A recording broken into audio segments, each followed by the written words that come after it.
구글 플레이.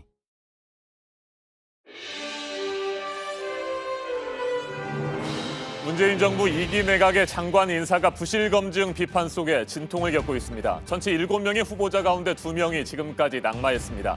지명이 철회된 조동호 과학기술정보통신부 장관은 해외 부실 학회 참석과 외유성 출장 등으로 비판을 받아왔습니다. 문재인 대통령이 집권 이후 장관 후보자의 지명을 철회한 것은 처음입니다. 부동산 투기로 물의를 빚은 최정호 국토교통부 장관 후보자는 자진 사퇴했습니다. 국회 인사청문 경과보고서 채택 시한이 오늘로 다가온 가운데 여야는 강하게 맞서고 있습니다. 자유한국당은 후보자 2명의 낙마가 전형적인 꼬리 자르기라며 김현철 통일부 장관 후보자와 박영선 중소벤처기업부 장관 후보자의 지명 철회도 요구하고 있습니다. 반면 여당인 더불어민주당은 다른 후보자들을 향한 야당의 공격을 무책임한 정치 공세라며 받아들일 수 없다는 입장입니다. 조국 민정수석과 조현옥 인사수석에 대한 책임론도 거셉니다. 김학의 전 법무부 차관을 둘러싼 뇌물, 수사 외압, 성범죄 의혹 등을 규명할 검찰 수사단이 오늘부터 본격적인 수사에 들어갑니다. 김 전 차관에게 2차례 무혐의 처분이 내려질 당시의 수사 기록을 살펴보는 한편 이번 주 참고인 조사도 진행될 것으로 보입니다. 지난 2월에 발생한 스페인 주재 북한 대사관 침입 사건과 관련해 이곳에서 확보된 정보가 미국 FBI로 넘어간 게 맞다고 미 MBC 방송에 보도를 했습니다. 북한이 FBI 연루서를 언급하며 수사 상황을 주시하고 있다고 밝힌 가운데 북미 협상이 재개되는데 어떤 영향을 줄지 주목되고 있습니다. 우크라이나 대통령 선거에서 코미디언 출신의 정치 신인 젤렌스키가 30%가량의 득표율로 1위를 차지해서 포로셴코 현 대통령과 결선 투표에 진출할 것이라는 출구조사 결과가 나왔습니다. 앞서 슬로바키아에서는 역시 정치 경험이 없는 첫 여성 대통령 당선이 공식적으로 발표됐습니다.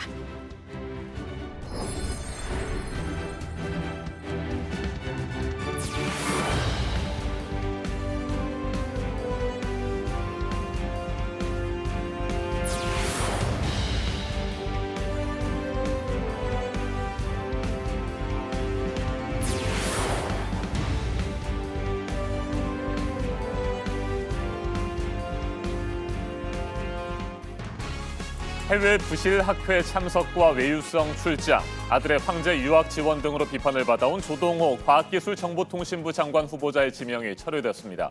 문재인 대통령이 집권 이후 장관 후보자의 지명을 철회한 것은 처음입니다.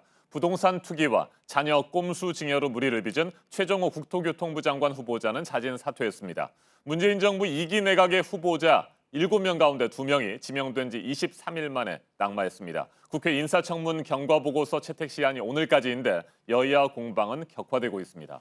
네, 결정적인 결격 사유가 없다고 청와대가 지금 보고 있는 다른 장관 후보자 5명은 문재인 대통령이 임명을 할 것으로 보이는데요. 하지만 야당들은 2명 낙마로 끝날 일이 아니라고 하고 있습니다. 또 이번에도 검증 과정에는 문제가 없었다고 청와대는 선을 긋고 있지만 인사 실패에 대한 책임 문제를 두고 논란이 또다시 커지고 있습니다. 4월의 첫날 아침엔 정종문 기자가 첫 소식 전하겠습니다. 문재인 대통령은 오늘 조동호 과학기술정보통신부 장관 후보자의 지명을 철회했습니다. 윤도환 국민소통수석은 조동호 과기정통부 장관 후보자가 인도계 해적학술단체가 주최한 학회에 참석한 사실을 지명 철회 이유로 설명했습니다. 해외 부실 학회 참석 사실이 사전에 확인됐다면 후보 대상에서 제외됐을 겁니다. 조 후보자는 이미 청문회 과정에서도 외유성 출장 의혹, 아들의 황제 유학 지원, 그리고 다주택 보유 등이 드러나 여야의 비판을 받아왔습니다. 최정호 국토교통부 장관 후보자는 자진 사퇴 의사를 밝혔고 청문회에서 제기된 부동산 관련 문제 등을 무겁게 받아들이기로 했습니다. 최 후보자는 기자회견 30분 전 기자단에 보도 자료를 보내 사퇴를 알렸습니다. 최 후보자는 지명 당시부터 다주택 논란에 휩싸였습니다. 집값 잡기에 나선 문재인 정부의 국토부 수장으론 부적절하다는 지적이었습니다. 윤 수석은 후보자 2명 낙마에 대해 사과했습니다. 국민의 눈높이를 맞추는 데 미흡했습니다. 송구스럽게 생각합니다. 후보자의 결격 사유로 대통령이 장관 임명을 철회한 건 역대 정부에서도 거의 없던 일입니다.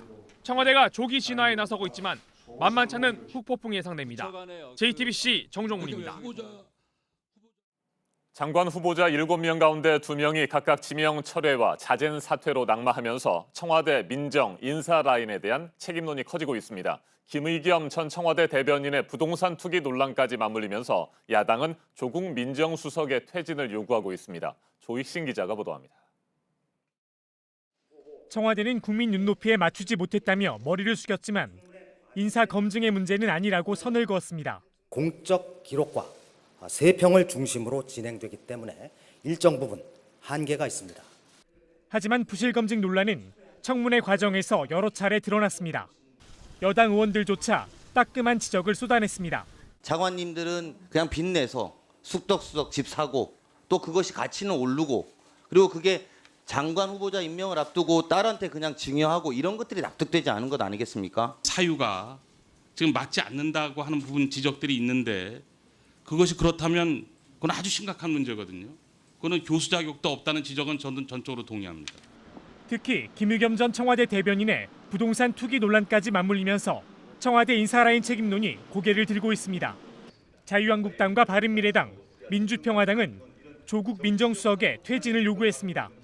정의당은 인사라인 교체까지 거론하지는 않았지만 장관 후보자에 대한 철저한 검증이 이뤄지지 않았다면서 유감스럽다는 입장을 냈습니다.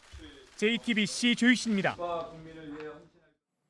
청와대는 나머지 5명의 장관 후보자를 계획대로 임명하겠다는 입장입니다. 하지만 자유한국당을 비롯한 야당은 박영선 중소벤처기업부 장관 후보자와 김현철 통일부 장관 후보자 등의 임명도 강하게 반대하고 있습니다. 정치권의 공방 계속될 것으로 보입니다. 서복형 기자입니다. 청와대는 다른 장관 후보자들에 대한 추가 조치는 생각하지 않고 있다고 밝혔습니다. 나머지 5명은 그대로 임명하겠다는 의지를 보인 겁니다. 여당도 남은 후보자들의 청문 보고서를 채택해 줄 것을 야당에 요청했습니다. 향후 인사청문 결과 보고서 채택과 민생개혁 법안 처리 등의 야당의 적극적인 협조를 당부드립니다. 반면 한국당 등 야당은 다른 후보자들, 특히 박영선 중소벤처기업부 장관 후보자와 김현철 통일부 장관 후보자의 지명 철회도 요구하고 있습니다. 코드 장관 2명을 사실상 지키기 위한 비코드 희생 플레이 아닌가. 저희는 위선 영선과 막말 연철의 지명 철회를 요구합니다. 국회의 청문 보고서 채택 시한은 오늘까지지만 야당의 반대로 채택이 안 될 가능성이 큽니다. 이 경우 청와대는 열흘 안의 범위에서 보고서 재송부 기한을 정해 요청할 수 있습니다. 그마저 지나면 보고서 없이도 장관을 임명할 수 있습니다. 오는 10일 문재인 대통령의 미국 방문 전에 장관 임명을 마무리할 것이란 관측이 나옵니다. 하지만 야당의 반대가 커 이 과정에서 상당한 진통이 예상됩니다. JTBC 서복현입니다. 김학의 전 법무부 차관을 둘러싼 각종 의혹을 규명하기 위한 특별수사단이 지난 주말 준비 작업을 마치고 오늘부터 본격적인 수사에 나섭니다. 건설업자 윤중천 씨가 건넸다는 뇌물 수수 의혹과 뇌물을 받은 사람의 이름이 적힌 윤중천 리스트가 일단 핵심 수사 대상입니다. 이번 사건의 발단이 된 성범죄와 당시 청와대와 검찰의 경찰 수사방해 의혹도 들여다볼 계획입니다. 조소희 기자가 보도합니다. 여한섭 청주지검장이 이끄는 특별수사단이 오늘부터 김학의 사건에 대한 수사를 시작합니다. 검찰 과거사위원회가 특별수사단의 수사를 권고한 부분은 김학의 전 차관의 뇌물수수, 그리고 당시 김학의 동영상을 확보한 경찰을 부당하게 인사조치한 청와대 인사들의 직권남용 의혹입니다. 건설업자 윤 씨는 대검찰청 과거사 조사단에 김 전 차관에게 2005년부터 2012년까지 수천만 원을 건넸다고 진술했습니다. 김 전 차관은 이를 부인하고 있는 만큼 수사단은 윤중천 리스트를 토대로 수사 대상을 확대하고 돈이 건네진 구체적인 장소와 시점을 확인할 계획입니다. 또 당시 청와대 곽상도 민정수석과 이중희 민정비서관이 수사를 진행한 경찰을 인사조치하는 등 수사를 방해했다는 의혹도 살펴봅니다. 이 밖에도 사건의 발단이 된 김 전 차관의 성범죄 의혹도 들여다볼 계획인 만큼 부장검사 3명이 각자 팀을 나눠 뇌물과 수사회화, 성범죄 의혹을 수사합니다. 오늘 여한섭 수사단장은 서울 동부지검에 마련된 사무실에서 기자 간담회를 열고 앞으로의 계획을 밝힙니다. JTBC 조소희입니다. 2차 북미 정상회담이 열리기 닷새 전에 있었던 스페인 주재 북한 대사관 침입 사건에 미국 FBI가 연루돼 있다는 의혹이 계속 나오고 있는데요. 이 FBI가 정보를 입수한 게 맞다는 미 MBC 방송의 보도가 나왔습니다. 앞서 미 국무부는 이를 부인했고 북한은 수사 상황을 지켜보고 있다고 밝힌 바 있습니다. 앞으로 북미 관계의 변수가 될지 주목됩니다. 윤세민아 기자입니다. 반북단체 자유조선이 스페인 주재 북한 대사관에 침입해 확보한 정보를 미 FBI에 넘겼다는 주장이 맞다고 NBC가 보도했습니다. NBC는 현지 시간 지난달 30일 미국의 법 집행기관에 속한 소식통이 이 같은 사실을 확인해줬다고 밝혔습니다. 그러면서 FBI가 관련 질문에 대한 답변을 거부했다고 덧붙였습니다. NBC는 또 전직 정보당국자를 인용해 북한 대사관에서 확보된 자료는 꽤 중요한 것일 수 있다고 설명했습니다. 앞서 자유조선은 홈페이지에 글을 올려 FBI의 요청에 따라 막대한 가치가 있는 정보를 공유했다고 주장했습니다. 이런 가운데 북한 외무성 대변인은 어제 관영 매체 조선중앙통신을 통해 이번 사건을 엄중한 테러 행위로 규정했습니다. 사건 발생 한 달여 만에 나온 첫 공식 입장입니다. 대변인은 미 연방수사국과 반공화국 단체가 관여되어 있다는 설을 주시하고 있다면서 스페인 수사당국의 공정한 수사를 촉구했습니다. 북한이 직접 FBI 연루설을 거론한 만큼 이번 사건이 앞으로 북미 협상 재개 과정의 변수가 될지 주목됩니다. JTBC 윤세민입니다. 미국이 중미 세 개 나라 엘살바도르와 과테말라, 온두라스 이 세 나라에 더 이상 원조를 하지 않기로 했습니다. 트럼프 대통령이 지시를 했습니다. 불법 이민자를 막기 위해서 그간 지원을 해왔지만 이들 나라들이 아무런 조치도 하지 않았다는 이유입니다. 조민중 기자입니다. 미 국무부는 현지 시간 30일 엘살바도르, 과테말라, 온두라스에 대해 원조 프로그램을 끝내기로 했다고 밝혔습니다. 트럼프 대통령의 지시를 이행하고 있다는 겁니다. 미국은 그동안 불법 이민자를 막기 위해 이들 나라에 원조를 제공해 왔습니다. 현지의 정치와 경제를 안정시켜 이민자가 조국을 떠나지 않게 하기 위해서입니다. 올해 배정액만 우리 돈 2천억 원을 넘습니다. 그러나 미국은 이 세 나라가 원조를 받고도 아무런 조치도 취하지 않았다고 비판했습니다. We have no detention space, no nothing. So Guatemala, Honduras, El Salvador have done nothing. Mexico has done nothing. 트럼프 대통령은 올해 1월에도 이들 국가가 이민자 행렬을 막는 데 미온적이라며 원조를 끊겠다고 경고했습니다. 이에 대해 민주당 의원들은 대통령의 접근 방식은 불법 이민자를 막는 데 역효과를 낳을 것이라고 비판했습니다. JTBC 조민주입니다.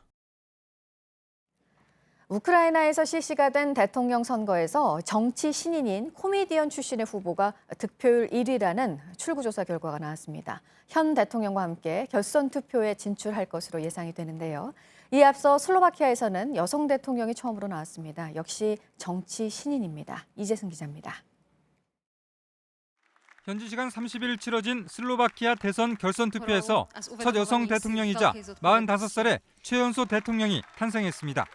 환경운동 변호사 출신으로 정치 신인인 주사나 카푸토바는 결선 투표에서 58.3%를 득표해 여당 후보 세프쇼비치를 물리쳤습니다. Hľadajme teda, čo nás spája. Povýšme spoluprácu na lepšom Slovensku nad boje o osobné zásluhy. 정치 경험이 거의 없는 카푸토바의 승리는 지난해 발생한 언론인 살해 사건에 대한 국민의 분노가 반영된 결과로 평가됩니다. 카푸토바는 선거운동 기간 악에 맞서야 한다며 부패한 기성정치에 염증을 느낀 유권자들로부터 지지를 끌어냈습니다. 현지 시간 31일 치러진 우크라이나 대통령 선거에서도 정치 신인이 다크호스로 부상했습니다. 코미디언 출신의 볼로디미르 젤렌스키 후보가 출구조사에서 득표율 30.4%로 1위를 차지해 결선 투표 진출이 유력합니다. За все дякуємо. Я хочу подякувати нашим всім українцям, які голосували сьогодні не по приколу. 정치 경험이라곤 TV 드라마에서 대통령 역할을 맡은 것밖에 없는 젤렌스키가 유권자들의 열광적 지지를 받는 것은 기성 정치인들에 대한 실망 때문이라는 분석입니다. 페트로 포로셴코 현 대통령이 출구조사에서 17.8%로 2위를 기록한 가운데 1위와 2위 두 후보가 맞붙는 결선 투표는 4월 21일에 치러집니다. JTBC 이재승입니다. 이번에는 오늘 아침 체크해봐야 할 뉴스들을 분야별로 살펴보겠습니다. 먼저 정치 분야입니다. 남과 북이 오늘부터 진행하기로 약속했던 강원도 철원 비무장지대 공동 유해 발굴 작업에 대해 북측이 아직까지 연락을 해오지 않아 남북 군사 합의 이행이 어렵게 됐습니다. 북한이 소극적인 태도를 보이자 우리 군은 일단 오늘 단독으로 군사 분계선 남측 지역에서 지뢰 제거 작업과 기초 발굴 작업을 시작하기로 했습니다. 포항 지진 피해 배상과 지역 재건 특별법 제정을 위한 국민청원 참여 열기가 뜨겁습니다. 지난 3월 22일부터 청와대 국민청원 홈페이지에서 진행되고 있는 국민청원이 지금까지 6만 9천 명을 넘어섰습니다.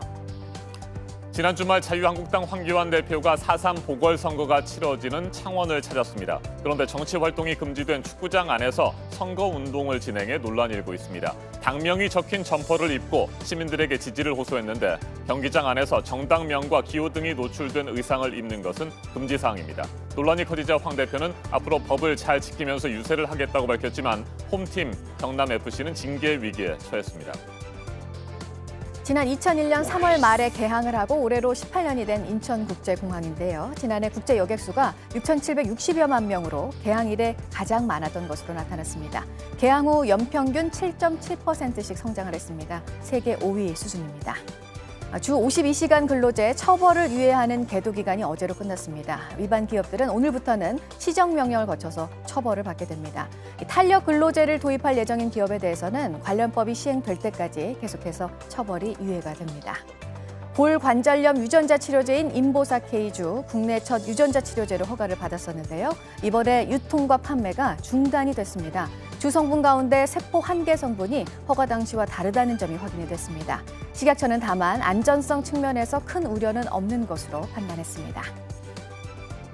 계속해서 사회 분야 뉴스입니다. 어제 오후 4시 반쯤 경북 문경시의 한 공사장에서 60대 노동자가 바위에 깔려 숨지고 50대 노동자가 다쳤습니다. 택지를 조성하기 위해서 안반을 깨는 작업을 하던 도중에 굴러떨어진 바위를 피하지 못해 사고를 당한 것으로 전해졌습니다. 어제 오후 5시쯤 경남 통영 앞바다에 정박 중이던 파나마 선적 화물선에서 필리핀 국적의 기관장이 의식을 잃고 쓰러져 해경이 헬기로 구조했습니다. 평소 심장병이 있는 것으로 알려졌는데 병원에서 치료를 받고 있습니다. 어젯밤 9시 20분쯤 경기도 용인시의 한 도로에서 모닝 승용차가 갓길에 주차돼 있던 화물차를 들이받았습니다. 승용차가 불에 탔는데 조수석에서 남성으로 추정되는 시신 한 구가 발견됐습니다. 차량에서 불이 나자 운전자가 동승자를 끌어내리려다 여의치 않자 달아났다는 목격자의 진술에 따라 경찰이 운전자의 행방을 쫓고 있습니다. 네, 전국 최대의 봄꽃 축제입니다. 진해 군항제 매년 300만여 명이 이곳의 벚꽃을 보기 위해서 찾고 있는데요. 어제 전야제가 있었습니다. 오는 10일까지 열릴 예정입니다. 한려해상국립공원 인근에서 멸종위기의 조류 6종이 발견이 됐습니다. 이 가운데는 멸종위기 야생생물 1급인 흰꼬리 수리도 포함이 됐는데 이번에 2마리가 발견이 됐습니다. 2급 검은머리 갈매기는 150마리나 포착이 됐습니다. 전라남도에서 장기간 머물면서 관광지 위주로 스쳐가는 게 아니라 곳곳을 경험하도록 하는 여행 프로젝트입니다. 남도에서 한 달 여행하기 오늘부터 선보이는데요. 참가자에게는 7일 이상 30일 이내 기간에 하루 5만 원 이내의 숙박비와 프로그램 참여 기회를 줍니다. 네, 문재인 대통령이 오늘 시민사회단체 관계자들을 만나서 의견을 들을 예정입니다. 진보와 보수 성향을 아우르는 다양한 단체들이 청와대로 초청이 됐습니다. 미세먼지를 해결하기 위한 범국가기구 설립 추진단이 오늘 발족됩니다. 빠르면 이달 안에 대통령 직속으로 세워집니다. 사회 각계 30명 정도의 위원으로 구성이 되고 국민참여단도 운영을 할 예정입니다. 네, 오늘 4월의 첫날입니다. 전국 대형마트와 백화점 등에서 일회용 비닐봉투를 쓰다 적발이 되면 오늘부터는 최대 300만 원의 과태료를 내야 합니다. 지난 1월부터 어제까지 석 달 동안 계도 기간이었고 오늘부터 정부가 단속에 들어갑니다. 지금까지 분야별로 오늘 눈여겨봐야 할 뉴스들 체크해드렸습니다. 이어서 날씨 정보 알려드립니다. 오늘 출근길 꽃샘추위가 기승입니다. 내륙 곳곳 영하로 떨어져 있고 영상권인 곳도 평년 기온을 3, 4도 밑돌고 있습니다. 이번 추위는 모레 수요일까지 이어지면서 아침 저녁으로 무척 쌀쌀하겠습니다. 오늘 오후부터 밤사이 비 소식 있습니다. 양은 무척 적은데요. 충청 남부와 전북 북부에 5mm 정도 예상되고 그 밖에 중부지방과 영남 내륙에는 빗방울이 떨어지는 곳이 있겠습니다. 전국에 가끔 구름 많겠습니다. 동해상에는 풍랑주의보 내려져 있습니다. 항해나 조업하는 선박들은 사고 없도록 유의하셔야겠습니다. 오늘 낮 최고 기온은 서울이 10도, 광주와 대구가 12도로 한낮에도 쌀쌀하겠습니다. 북한도 평양과 해주, 개성이 10도, 함흥이 12도로 우리나라와 비슷하겠습니다. 추위가 이어지는 대신 당분간 공기는 깨끗하겠습니다. 내일 서울의 기온은 최저 2도에서 최고 12도로 예상됩니다. 기상정보였습니다.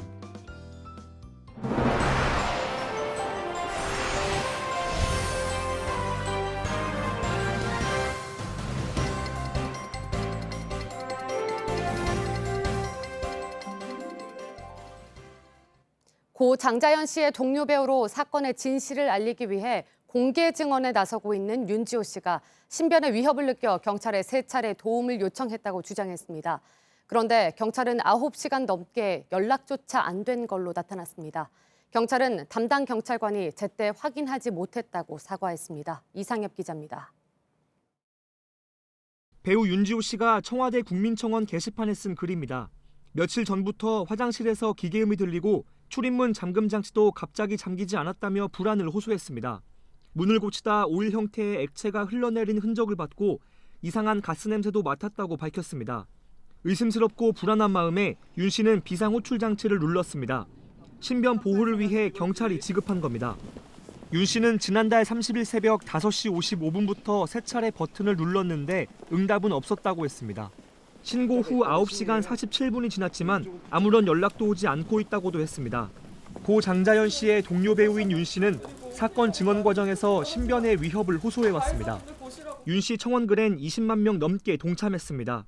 정치권에서도 납득할 만한 해명을 촉구했습니다. 경찰은 당시 담당 경찰관에게 알림 문자가 전송됐지만 제때 확인하지 못했다고 사과했습니다. 또 윤 씨에게 새 호출 장치를 건네고 다른 숙소에서 지낼 수 있도록 조치했다고 밝혔습니다. 이에 대해 시민들 사이에선 실제 상황이 일어나지 않았더라도 신고 후 출동 자체가 없었다는 건 큰 문제라는 지적이 나왔습니다. JTBC 이상엽입니다. 나흘 전 경남 창원에서 사람을 치어 숨지게 하고 달아난 뺑소니 운전자가 경찰에 붙잡혔는데요. 잡고 보니 이 운전자는 면허를 딴 적이 한 번도 없었습니다. 심지어 무면허로 운전하다 경찰에 적발된 것도 한두 번이 아니었습니다. 윤두열 기자입니다. 빠르게 달리던 차량이 무언가와 크게 부딪힙니다. 운전자가 차에서 내리더니 현장을 잠시 살펴보곤 자리를 뜹니다. 사고 차량 앞부분은 심하게 찌그러졌습니다. 사고 현장엔 아직도 사고 흔적이 그대로 남아 있습니다. 사고 차량은 횡단보도에서 2명을 친 뒤 원래 이곳에 있던 가로등을 들이받고서야 멈췄습니다. 한 명은 그 자리에서 숨지고 한 명은 크게 다쳤습니다. 파란불, 보행 신호의 길을 건너다 변을 당했습니다. 달아난 운전자는 서울 등 전국을 돌다 경찰에 붙잡혔습니다. 친구가 빌린 차량을 몰다 사고를 냈습니다.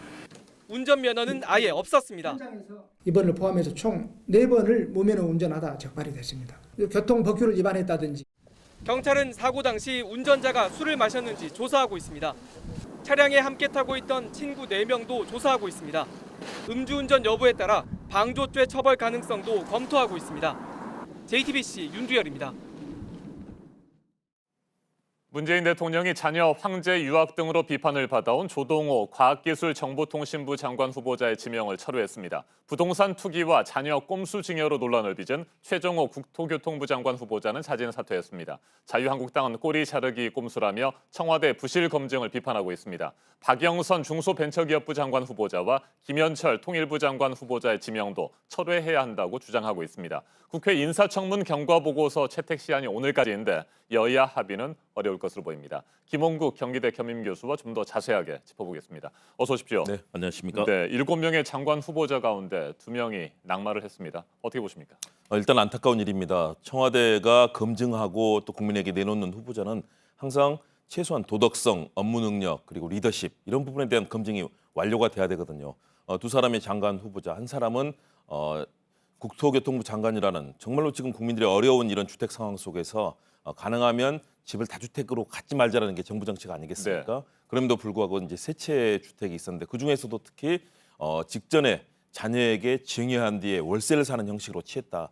그래서 국민들에게는 상당히 그것이 이 부동산 정책에 대한 불신으로 이어질 수 있는 가능성이 컸던 거죠. 그리고 조동호 후보자의 경우는 아무래도 역시 공인받지 못한 학자 출신으로서 공인받지 못한 그런 기관의 이 학회에서 소위 말해서 해적 학회라고 하지 않습니까? 네. 이곳에서 논문을 짜깁게 하거나 또는 논문을 여러 가지 형태로 가공해서 만들어내는 사실은 학계에서는 굉장히 비판받는 곳인데요. 이런 부분에 작용이 있었고 또 자녀의 호화 유학 생활, 굉장히 자녀의 생활을 뒷받침하기 위해서 전세 세입자의 이런 전세금을 올리는 이런 방식들, 이런 부분에 대한 국민적인 비판이 컸었다.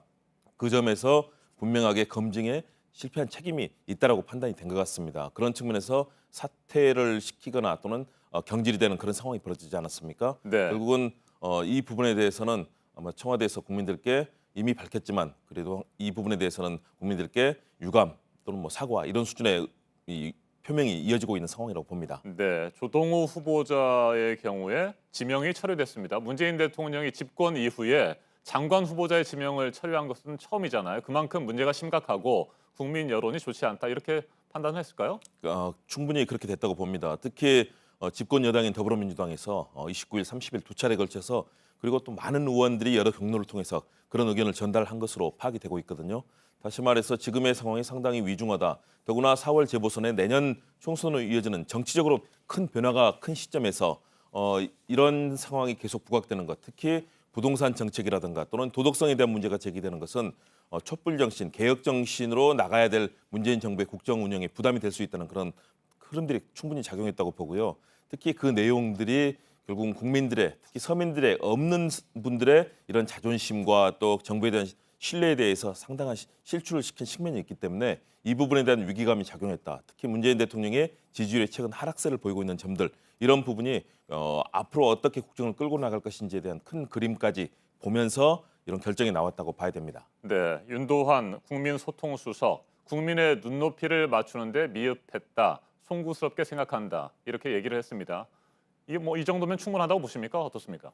일단은 국민들께 그런 의견, 이 뜻을 표명한 것은 일단은 의미가 있다고 봅니다. 대신에 여기서 뭐 저는 멈출 수는 없다고 봅니다. 왜냐하면 최소한도 7명의 장관 후보자 중에 2명이 사실상 낙마를 한 셈 아니겠습니까? 네. 그것도 이 문재인 정부 들어서 처음 있는 일입니다. 아마 저는 오늘 오후에 수보 회의가 청와대에서 있거든요. 수석과 보좌관들이 모인 자리에서 아마 대통령의 그런 언급과 함께 국민들께 최소한 이런 유감 표명을 통해서 이번 사태에 대해서 국민들께 이해를 구하고 어떻게 하면 개혁을 더 완성시킬지에 대한 그런 아주 진중한 발언도 좀 나올 필요가 있다고 봅니다. 이를 통해서 국민들의 이 상처받은 자존심 또 정부에 대한 신뢰를 다시 회복시키기 위해서 정말로 유능하고 제대로 된 그런 정책을 펴는 그런 모습을 보여야만 국민들의 신뢰가 회복될 수 있다는 점에서 좀 그런 조치가 필요해 보입니다. 자, 그런데 윤도환 소통수석, 국민소통수석이 공적 기록과 세평을 중심으로 인사 검증을 했는데 인사 검증에는 한계가 있다 이렇게 얘기를 했습니다. 자, 인사 검증에 한계가 있다라고 하는 부분에 대해서 뭐 여러 가지 비판도 나오고 지적도 나오는데 그렇다면 인사와 검증을 책임지는 청와대 인사수석, 그다음에 민정수석은 무엇을 한 것이냐 이런 지적에 대해서 어떻게 생각하십니까? 충분히 그런 비판이 나올 수 있습니다. 왜냐하면 최근까지 이어지는 이런 인사 검증 시스템에서 분명히 문제가 발견됐고 이번 사태에 대해서도 자 후보자가 이 부분에 대해서 해적 학회에 참석한 것에 대해서 본인이 참석한 일이 없다라고 답변했다. 그렇기 때문에 검증할 길이 없었다라고 얘기를 합니다. 그런데 그 후보자의 그 말만 믿고 우리 장관이라든가 고위공직자가 임명될 수는 없는 것 아니겠습니까? 결국 인사와 민정수석에서 철저하게 검증해야 되고 물론 과거에 비해서 과거 박근혜 이명박 정부처럼 국정원에서 뭐 개인 조사를 해야 되고 뭐 여러 가지 사찰하는 방식은 이제는 없어졌기 때문에 분명히 어려움이 있을 겁니다. 그럼에도 불구하고 지금의 정부가 유능하게 그런 것들을 검증해서 국민 눈높이에 맞는 후보자를 내놓는 것이 이 청와대의 업무이자 역할 아니겠습니까? 저는 그런 측면에서 인사수석, 민정수석 이번엔 책임을 져야 된다고 봅니다.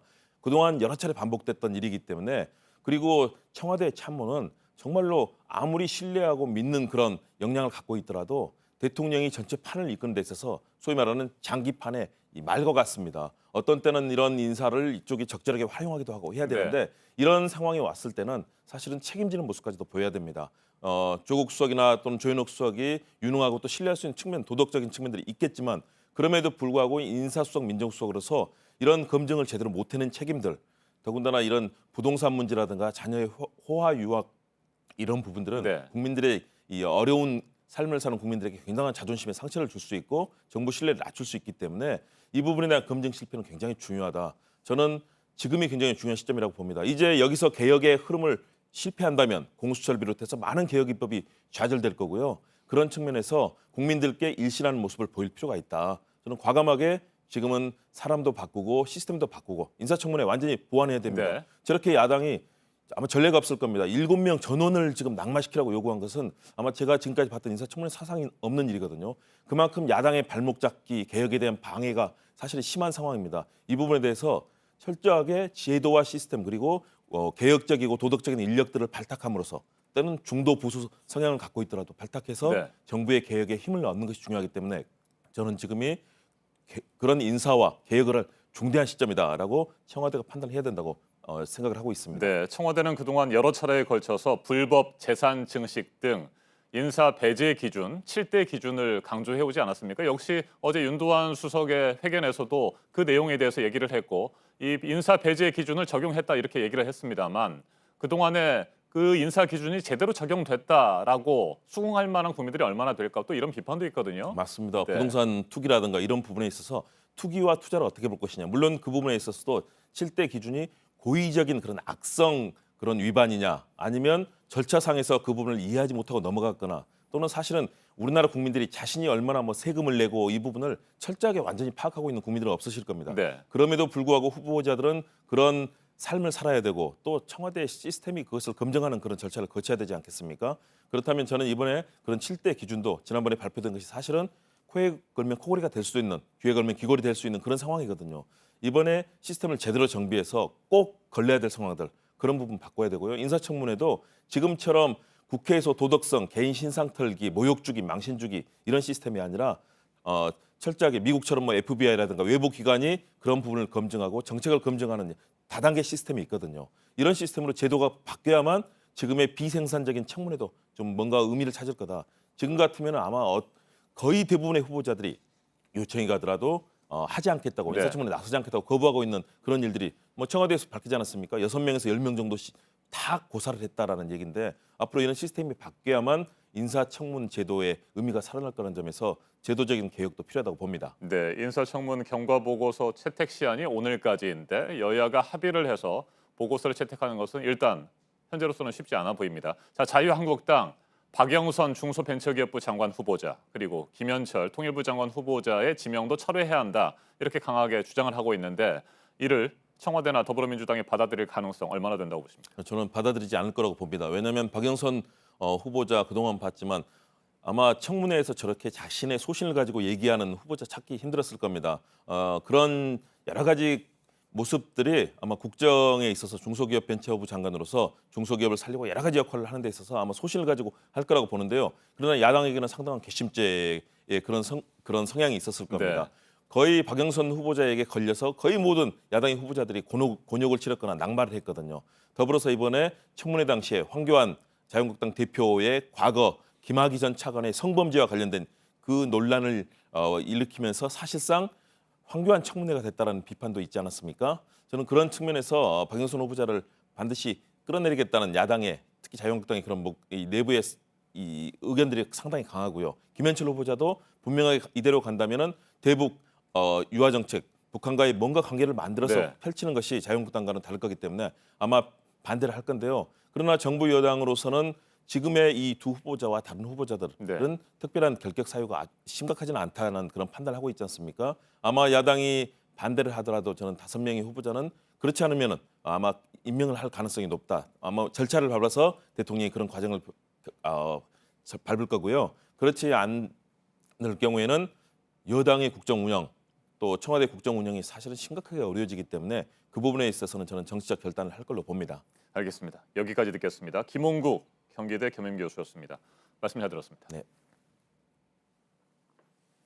1987년 12월 15일 대한항공 858기 폭파범 김현희가 김포공항을 통해 국내로 송환되던 장면 많은 분들 기억하실 겁니다. 대통령 선거 하루 전날이었죠. 전두환 정권이 김현희를 당시 대선에 이용하려고 했다는 의혹이 컸는데 외교 문서를 통해 사실로 드러났습니다. 특히 대선 전에 국내로 데려오기 위해서 치열한 외교전을 벌이는 등 안간힘을 쓴 것으로 확인됐습니다. 최재원 기자가 보도합니다. 1987년 12월 15일 대한항공 858기 폭파 사건의 범인 김현희가 김포공항에 도착합니다. 이 장면은 당시 TV를 통해 생방송됐습니다. 전두환 정권은 바레인에 붙잡혀 있던 김현희를 대선 전에 데려오기 위해 치열한 외교전을 벌였습니다. 당시 바레인의 특사로가 있던 박수길 차관보가 작성한 외교 전문입니다. 바레인 측에서 김현희 인도가 성급하다는 이야기도 나온다. 그러나 늦어도 15일까지 도착하기 위해서는 사흘 전까지 인도 통보를 받아야 한다고 썼습니다. 막판 바레인 측이 이송을 미루려 하자 바레인 내무장관을 압박하고 사우디 정부에 도움을 요청하는 방안도 검토했습니다. 대선에 북한 바람을 이용하려 했던 정황입니다. 88 올림픽과 관련해 새로운 사실들도 공개됐습니다. 사마란치 IOC 위원장은 1984년 방한 당시 북한이 올림픽 남북 분산 개최를 거부하겠지만 제안은 해야 한다고 주장했습니다. 소련 등 사회주의 국가들이 대회에 참가할 명분을 만들어주기 위해서였습니다. 중국이 선수단을 열차에 태워 서울로 보내려 했지만 북한 반대로 무산됐다는 내용의 외교 문서도 나왔습니다. JTBC 최재원입니다. 청담동 주식 부자로 알려진 이희진 씨의 부모가 피살된 사건. 주범은 공범 중국 동포들을 인터넷에서 모았습니다. 실제로 소셜미디어에는 뭐든 대신 처리해주겠다는 광고 글들이 잔뜩 올라와 있는데요. 청부 살인도 포함이 되어 있습니다. 먼저 김태영 기자입니다.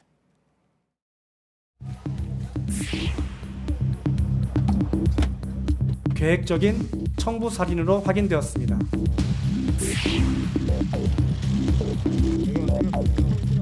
인터넷 부인 광고를 게시하여 연락원 3명을 고용하여 목졸라 살해하고 한 소셜미디어에 올라온 청부업자들의 광고 글입니다. 해외에서 만든 계정인데 전화번호 대신 텔레그램 메신저 아이디가 적혀 있습니다. 광고에 적힌 방법을 통해 이들과 접촉을 시도해봤습니다. 청부 대상의 직업, 나이 등 조건에 따라 노래 비용이 달라진다고 설명합니다. 폭행 수준도 다르지만 어떤 사람에 따라 또 달라요. 그 사람의 직을 공무원 쪽이나 이런 쪽이면 또 약간 좀 더 올라갈 수 있고요. 단속이 어려운 불법 체류자 등을 고용해 이를 처리하니 걱정할 필요가 없다고 말합니다.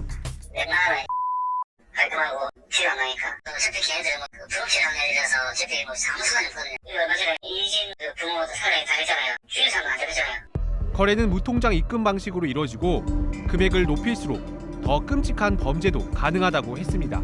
부모살이 아마 이제 일주일에 한 번 정도 오고요. 청부 폭행은 수도 없이 오고요.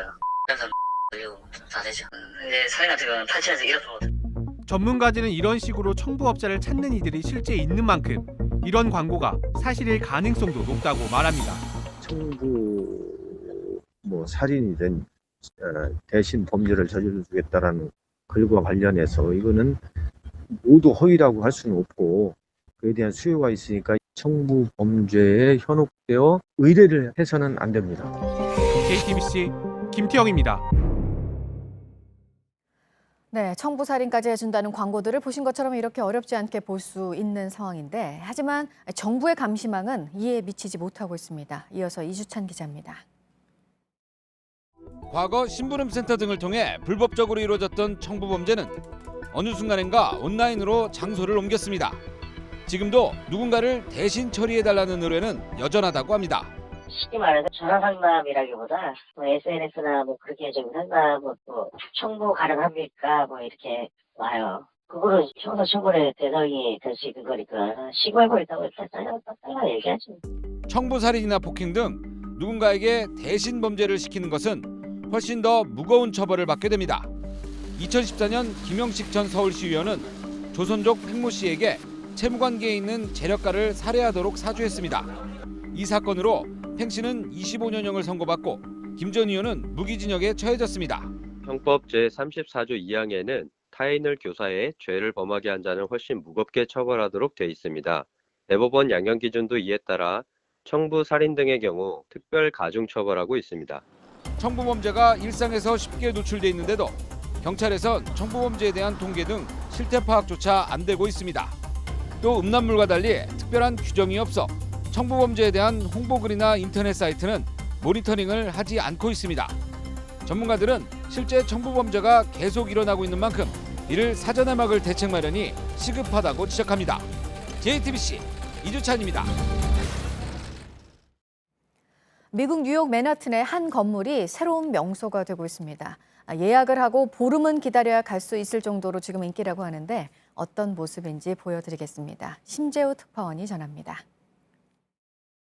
황금색 골격이 한눈에 들어옵니다. 마치 거대한 벌집 같습니다. 미국 뉴욕 맨하튼 서쪽 허드슨 야드 프로젝트 현장에 세워진 베스트리입니다. 높이 46m, 2,500여 개의 계단이 나선형으로 얽혀 있습니다. 이탈리아에서 만들어져 뉴욕으로 옮겨진 154개의 전망대를 계단 구조물과 연결해 쌓아 올렸습니다.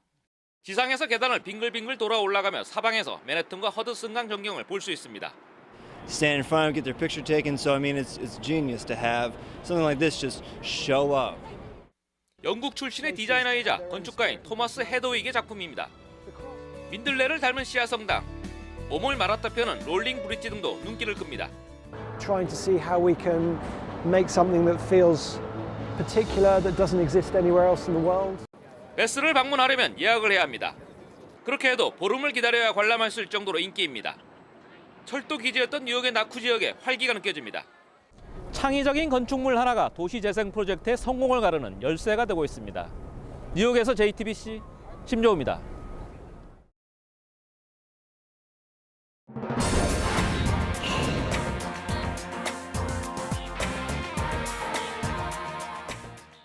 네, 휘발유와 경유의 가격 차이가 10년 사이에 가장 작은 수준까지 줄어들었다고 합니다. 보도 연결해서 자세한 소식 알아보겠습니다.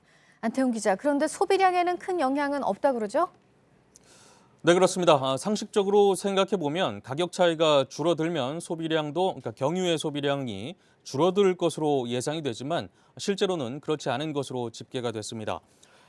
가장 최근 통계인 올해 1월과 2월의 누적 휘발유 소비량은 지난해 같은 기간에 비해 8.5% 증가한 반면 경유는 10% 늘었습니다. 이에 따라서 정부가 미세먼지를 줄이기 위해서 경유세를 올리더라도 실제 효과로 이어질지는 미지수라는 관측이 나오고 있습니다. 업계 일각에서는 이와 관련해서 노후 화물차는 보조금을 받고 있어서 경유 가격이 올라도 운행을 줄일 필요를 느끼지 못할 것이라고 지적했습니다. 한편 한국석유공사에 따르면 지난주 기준 경유 가격은 1,287원 정도로 집계돼 휘발유 가격의 92.7% 수준에 이른 것으로 나타났습니다. 이는 2009년 이후 10년 만에 가장 좁혀진 수준입니다. 네, 그리고 저축은행에서 가계대출이 10% 늘면 자영업자 대출은 30% 급증한다는 조사 결과가 나왔습니다. 풍선 효과 얘기인가요? 네, 그렇습니다. 개인 사업자, 즉 자영업자 대출은 상대적으로 규제가 느슨하기 때문인 것으로 분석이 되고 있습니다. 자영업자 대출은 가계부채와 기업부채 성격을 동시에 지니고 있어서 경계해야 한다라는 목소리도 동시에 나오고 있습니다. 저축은행 측은 가계대출 규제가 강화되고 있어서 자영업자의 대출을 늘리는 영업을 할 수밖에 없다라고 말했습니다. 또 가계대출 수요자도 자영업자 대출을 받을 수 있다면 그쪽으로 알아보고 있다고 전하기도 했습니다. 금융감독원에 따르면 자영업자 대출은 지난해 4분기 13조 7천여억 원으로 지난해 같은 기간보다 31.5%나 급증했습니다. 네, 끝으로 사무장병원과 면허 대여 약국 등 불법 개설 기관이 과잉 진료를 하거나 진료비를 허위 부당 청구해서 건강보험공단에서 빼내간 금액이 최근 10년간 2조 5천억 원에 이른다는 내용 전해드립니다. 건강보험공단 자료에 따른 것인데 이렇게 불법 청구하다가 적발된 불법 개설 기관은 최근 10년간에 1,500여 곳에 이른 것으로 집계됐습니다. 사무장병원이나 면허 대여 약국은 의료법이나 약사법상 자격이 없는 사람이 의료인을 고용하거나 비영리법인 명의로 개설을 하는 불법 기관을 말합니다. 네, 지금까지 아침에 지금 JTBC 안태훈입니다. 월요일 날씨 키워드 알려드립니다. 오늘은 꽃샘추위, 오후 빗방울, 그리고 모레까지 쌀쌀인데요. 아침 출근길 꽃샘추위가 기승입니다. 내륙 곳곳 영하권으로 떨어져 있고요. 낮에도 평년 기온 4, 5도 밑돌면서 춥겠습니다. 오후부터 밤사이 중부지방을 중심으로 빗방울이 떨어지겠고요. 충청 남부와 전북 북부에는 5mm 정도 강수가 기록되는 곳도 있겠습니다. 한편 추위는 모레 수요일까지 계속됩니다. 옷차림 따뜻하게 하시기 바랍니다. 아직 겨울옷이 필요한 듯하죠. 이번 주에 봄옷 입을 수 있을 줄 알았는데 꽃샘추위가 절정이다. 두꺼운 옷 다 넣었는데 하며 난감해하셨고요. 벚꽃샘추위라고 봄꽃도 폈는데 추위는 아직이라고 말씀하신 분도 있었습니다.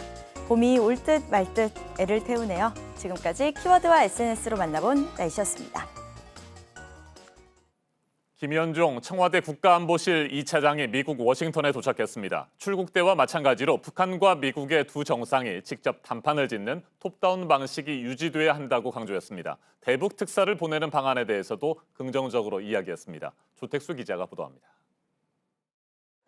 미국에 도착한 김현종 청와대 국가안보실 2차장은 북핵 문제는 결국 정상 간 대화로 풀어야 한다는 점을 강조했습니다. 이른바 톱다운 방식입니다. 톱다운 방식으로 이거 우리가 계속 대화 궤도 내에서 이 북미 또 한국도 포함해서 대화가 유지가 되는 게 굉장히 중요하다고 봅니다. 북한이 영변 핵시설 폐기 대가로 요구하는 제재 해제 문제도 문재인 대통령과 트럼프 대통령이 만나서 논의할 것이라고 했습니다. 한미 정상회담 전 대북 특사 파견에 대한 입장도 밝혔습니다. 우리 동맹국인 미국과도 먼저 조율해서 만나는 것도 좋은 아이디어라고 봅니다. 비핵화 정의에 대해서는 목적이 같아야 하는 것이라고 말했습니다. 포괄적인 definition of 그 비핵화, 그게 중요한 거 아니겠어요? 그래서 그 목적 달성하는 것과 그 방식을 어떻게 할 것인지 그걸 논의할 겁니다. 북한 김창선 국무위원회 부장의 러시아 방문과 관련해서는 확답이 오가진 않았지만 북러 정상회담 가능성은 있다고 답했습니다. 김 차장은 미국 국가안보회의 찰스 쿠퍼만 부보좌관과 한미 정상회담 의제를 논의할 예정입니다. JTBC 조택수입니다. 지난 2월 스페인 주재 북한 대사관에 침입한 반북단체가 미 연방수사국 FBI에 정보를 건넸다는 주장과 관련해 미 MBC 방송이 자료를 넘겨받은 것은 맞다고 보도했습니다. 이에 앞서 북한은 FBI 연루서를 거론하면서 수사 상황을 주시하고 있다는 첫 공식 입장을 발표했습니다. 북미 협상 재개에 어떤 영향을 줄지 주목됩니다. 윤세민아 기자입니다. 반북단체 자유조선이 스페인 주재 북한 대사관에 침입해 확보한 정보를 미 FBI에 넘겼다는 주장이 맞다고 NBC가 보도했습니다. NBC는 현지 시간 지난달 30일 미국의 법 집행기관에 속한 소식통이 이 같은 사실을 확인해줬다고 밝혔습니다. 그러면서 FBI가 관련 질문에 대한 답변을 거부했다고 덧붙였습니다. NBC는 또 전직 정보당국자를 인용해 북한 대사관에서 확보된 자료는 꽤 중요한 것일 수 있다고 설명했습니다. 앞서 자유조선은 홈페이지에 글을 올려 FBI의 요청에 따라 막대한 가치가 있는 정보를 공유했다고 주장했습니다. 이런 가운데 북한 외무성 대변인은 어제 관영 매체 조선중앙통신을 통해 이번 사건을 엄중한 테러 행위로 규정했습니다. 사건 발생 한 달여 만에 나온 첫 공식 입장입니다. 대변인은 미 연방수사국과 반공화국 단체가 관여되어 있다는 설을 주시하고 있다면서 스페인 수사당국의 공정한 수사를 촉구했습니다. 북한이 직접 FBI 연루서를 거론한 만큼 이번 사건이 앞으로 북미 협상 재개 과정의 변수가 될지 주목됩니다. JTBC 윤세민입니다. 오는 11일 워싱턴 한미 정상회담을 앞두고 문재인 정부 외교 안보 라인의 핵심 인사들이 잇따라 미국으로 향하고 있습니다. 하노이 2차 북미 정상회담의 최종 합의 실패 이후 우리 정부는 북미 대화를 다시 중재하면서 한미 공조도 강화해야 하는 쉽지 않은 상황이죠. 그리고 앞서 전해드린 대로 스페인 주재 북한 대사관 침입 사건이 북미 대화 재개에 어떤 영향을 미칠지도 관심입니다. 김용현 동국대 북한학과 교수와 한 걸음 더 들어가겠습니다. 안녕하십니까? 네, 안녕하십니까? 네, 먼저 오늘 새벽에 들어온 소식부터 짚어보죠. 반북단체 자유조선, 주 스페인 북한 대사관에서 가지고 나온 정보들을 미 연방수사국 FBI에 넘겼다 이런 소식들이 있었는데 네네. 이 부분에 대해서 미 MBC 방송이 사실이다 확인하는 보도를 냈습니다. 어떻게 네. 생각하십니까? 일단은 이제 김혁철 대표가 우리에게 중요한 관심의 인물입니다. 네. 대미 핵 문제를 실무적으로 총괄하는 그런 인사로 최근에 부상을 했죠. 그러니까 2017년도 9월 달까지 스페인 대사를 했습니다. 그러니까 그때 대사를 하는 과정에서 김혁철에 대한 관심이 누가 있었느냐, 그리고 김혁철 대사가 북측의 외교부와 나눈 대화, 네. 이것에 대해서 어떤 국가, 어떤 조직이 관심이 있었을까? 여기에 우리의 관심의 초점이 있다고 봐야 됩니다. 그렇게 보면 이제 좁혀지는 국가들은 이제 있다라고 봐야 되는데 아직 확인은 정확하게 되지는 않고 있기 때문에 뭐라고 이야기할 수는 없지만 어쨌든 북한으로서는 이런 설이 사실이라면 미국에 대해서 하나의 카드로서 이번 스페인 대사관 침입 사건을 카드로서 활용할 수는 있다. 네. 그러니까 그 카드는 결국 미국이 실질적으로 그 작업을 했다면 미국에 대해서 하나의 그 대화를 하는 데 있어서 북한이 미국을 압박하는 그런 수단으로 활용할 수 있다 이렇게 볼 수 있습니다. 북한에서도 반응이 나왔습니다. 네. FBI와 반공화국 단체 나부랭이들이 관여돼 있다는 등 각종 설이 나돌고 있는 데 대해 주시하고 있다 이런 이야기를 했습니다. 그러니까 북한도 지금 이제 미국 쪽에 의심을 두고 있다 이렇게 봐야 되는데 그렇다고 해서 북한이 이것을 바로 까발리거나 또는 미국과의 외교적인 어떤 마찰을 바로 가져올 수 있는 상황으로 끌고 갈 가능성은 그렇게 높지는 않다고 보고요. 카드로서는 북한이 활용할 가능성은 분명히 있다고 봅니다. 네, 북한의 카드 사용 가능성에 대해서 말씀을 하셨는데 그 카드라고 하는 것은 바로 주 스페인 북한 대사관에 침입한 범죄인들이라고 할 수 있겠죠. 이 10명으로 그동안 거론이 됐었는데 네네. 이들을 인도해라 이렇게 요구할 가능성이 있어 보입니다. 자, 그런데 네네. 이들이 미국 FBI에 신변 보호 요청을 했을 가능성도 있잖아요. 그렇게 네네. 되면 좀 복잡하게 돌아가지 않았을까요? 그렇습니다. 사실 이런 문제들은 그 공식적으로는 잘 노출이 되기보다는 비공식적으로 물밑에서 조율을 거치면서 네. 위야무야 되거나 또는 특별한 어떤 상황이 발생할 경우를 제외하고는 전체적으로 조용히 처리되는 것이 관례입니다. 그러니까 만약에 북한과 미국이 특히 북한이 미국과의 대화를 깨겠다 또는 트럼프 정부와 비핵화 평화체제 논의를 지속적으로 하지 않겠다 이렇게 되는 경우에는 북한이 강하게 이것을 카드로 활용할 가능성이 높습니다만 네. 그러나 대화를 통해서 한반도 비핵화 문제, 평화체제 문제를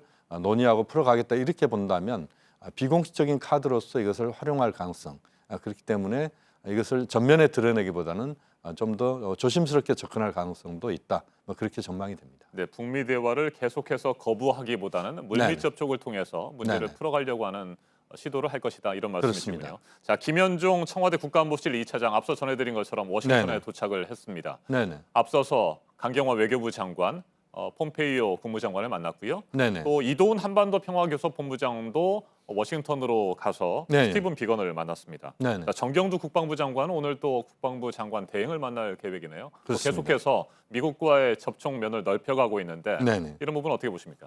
그러니까 우리 정부 입장에서는 하노이 북미 정상회담이 합의문을 내놓지 못한 상태에서 어쨌든 한미 간의 충분한 조율을 통한 비핵화 평화체제 논의에 그 불을 다시 지펴야 된다. 네. 그야말로 새롭게 시작해야 된다. 그런 차원에서 대미 외교 안보의 총력전을 지금 펼치고 있다.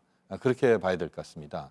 한편으로는 이제 북한에 대해서는 견인을 하고 미국을 설득하는 작업.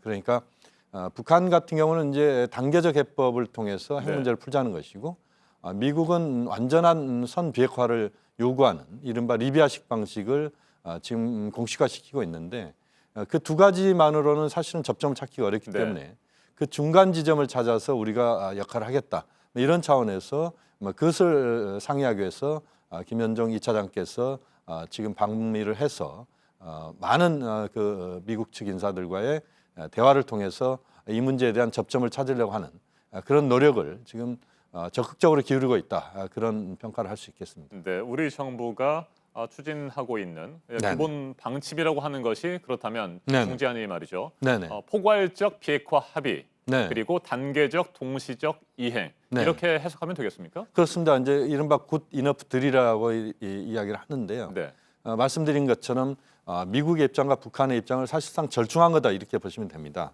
그러니까 포괄적인 목표 달성을 위한 로드맵을 합의를 하고 이건 이제 미국의 요구가 반영된 것이라고 봐야 되고 그다음에 두세 단계 정도로 단계를 쪼개서 단계별로 문제를 풀어가고 또 거기에 상응해서 제재 완화를 단계별로 하는 그런 것이다라고 봐야 됩니다. 우리가 이른바 잘게 쪼개서 가는 그런 방식은 미국도 요구를 수용하기 어렵고 또 북한 입장에서도 너무 더디다 이런 차원에서 우리는 큰 것들 몇 개, 예를 들어서 영변 플러스 알파 그러면 네. 영변을 한 묶음으로 한달치, 그 다음에 또 HEU 고농축 우라늄 시설을 한 묶음으로 한달치, 이렇게 하나하나 큰 것들을 큰 그 보따리로 만들어서 그걸 갖고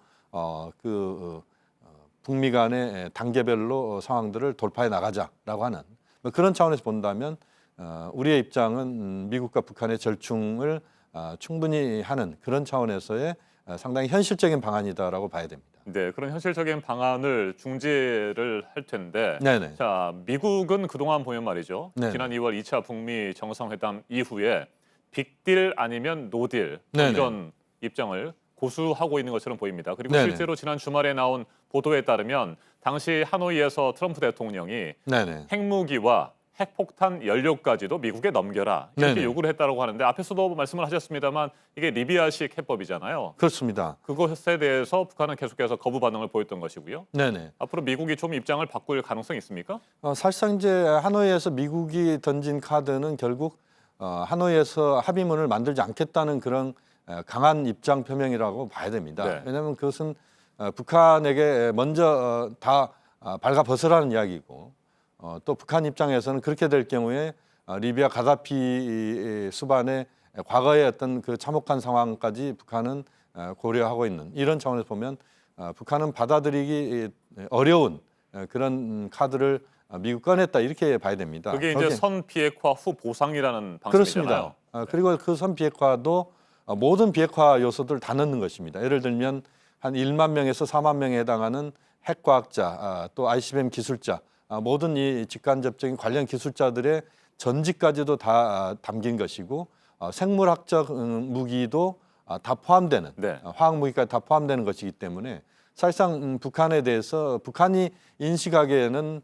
백기투항을 요구하는 그런 것이고, 또 그렇게 될 경우에는 북한은 우크라이나 사태나 리비아 사태를 봤을 때 도저히 받아들일 수 없다. 뭐 이런 차원에서 보면 이 문제는 이제 미국이 트럼프 대통령 그리고 볼튼 보좌관으로 대표되는 강경 미국의 입장이 반영되면서 하노이에서의 어떤 판을 깨는 건 아니지만 네. 그러나 정상회담에서 성과는 거두지 않겠다는 그런 시위의 성격으로도 북한을 읽었다고 볼 수 있습니다. 네, 김현종 국가안보실 2차장 네네. 대북 특사를 보내는 방안에 대해서도 미국과 협의할 수 있다. 뭐 이런 네네. 취지의 얘기를 했습니다. 실제로 오는 11일 한미 정상회담 이전에 네네. 대북 특사가 파견될 가능성이 있다고 보십니까? 저는 파견돼야 된다고 봅니다. 가능하면 빨리 파견될 필요가 있다고 보는데요. 대북 특사가 하는 일은 가서 김정은 위원장과의 면담을 통해서 북측의 입장을 정확하게 듣고 그것을 문재인 대통령께 전달을 해서 문재인 네. 대통령께서 한미 정상회담에서 충분히 그것을 논의하는 것입니다. 그리고 거기에서 트럼프 대통령의 입장이 다시 한번 문재인 대통령을 통해서 남북 정상회담을 하는 과정에서 그것이 북측에 전달되는 그런 경로가 가장 좋다. 그러니까 서울 답방은 당장은 어렵다고 봅니다만 판문점 등지에서 그 당일 측이 그런 실무형 정상회담을 통해서 네. 트럼프 대통령의 입장을 또 듣고 그 과정에서 문재인 대통령께서 촉진자 중매자 역할을 하는 그런 식으로 방향을 잡으면서 현재 국면을 돌파하는 것이 바람직하다고 보고 6월 12일 북미 정상회담 1주년 그 정도 시점에는 북미 정상회담이 개최돼야 된다고 봅니다. 네, 그러니까 대북 특사를 오는 11일 한미 정상회담 이전에 파견하고 네네. 한미 정상회담을 가진 이후에 판문점에서 김정은 위원장과 문재인 대통령이 원포인트 정상회담을 하는 방안. 네네. 이게 뭐 유력한 로드맵이다. 현재로서는 그렇습니다. 그렇게 보고 계시는군요. 알겠습니다. 여기까지 듣겠습니다. 김용현 동국대 북한학과 교수였습니다. 말씀 잘 들었습니다. 김학의 전 법무부 차관을 둘러싼 각종 의혹을 규명하기 위한 특별수사단이 지난 주말 준비 작업을 마치고 오늘부터 본격적인 수사에 나섭니다. 건설업자 윤중천 씨가 건넸다는 뇌물의 수수 의혹과 뇌물을 받은 사람의 이름이 적힌 윤중천 리스트가 일단 핵심 수사 대상입니다. 이번 사건의 발단이 된 성범죄와 당시 청와대와 검찰의 경찰 수사 방해 의혹도 들여다볼 계획입니다. 조소희 기자가 보도합니다. 여한섭 청주지검장이 이끄는 특별수사단이 오늘부터 김학의 사건에 대한 수사를 시작합니다. 검찰 과거사위원회가 특별수사단의 수사를 권고한 부분은 김학의 전 차관의 뇌물수수, 그리고 당시 김학의 동영상을 확보한 경찰을 부당하게 인사조치한 청와대 인사들의 직권남용 의혹입니다. 건설업자 윤 씨는 대검찰청 과거사 조사단에 김 전 차관에게 2005년부터 2012년까지 수천만 원을 건넸다고 진술했습니다. 김 전 차관은 이를 부인하고 있는 만큼 수사단은 윤중천 리스트를 토대로 수사 대상을 확대하고 돈이 건네진 구체적인 장소와 시점을 확인할 계획입니다. 또 당시 청와대 곽상도 민정수석과 이중희 민정비서관이 수사를 진행한 경찰을 인사조치하는 등 수사를 방해했다는 의혹도 살펴봅니다. 이 밖에도 사건의 발단이 된 김 전 차관의 성범죄 의혹도 들여다볼 계획인 만큼 부장검사 3명이 각자 팀을 나눠 뇌물과 수사회화, 성범죄 의혹을 수사합니다. 오늘 여한섭 수사단장은 서울 동부지검에 마련된 사무실에서 기자 간담회를 열고 앞으로의 계획을 밝힙니다. JTBC 조소희입니다.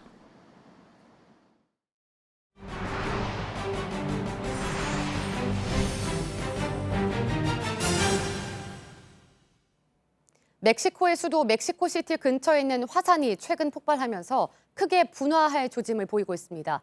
마그마가 뿜어져 나올 가능성까지 나오고 있는데요.